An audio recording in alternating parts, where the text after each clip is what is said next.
ఇంద్రలోక భవనాన్ని ఈడ్చుకొచ్చి గదిలో మార్చి మళ్ళీ కట్టారో ఏమో మాయజాలము తెలుసు మంత్రకారడి తెలుసు రెంటి కన్న ఇది ఇంకోటేమో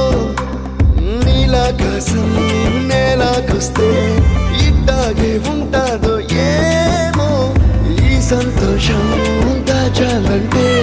హృదయాలు ఓ వంద కావాలేమో ఇంతందంగా ఉంటుందా ఈ లోకం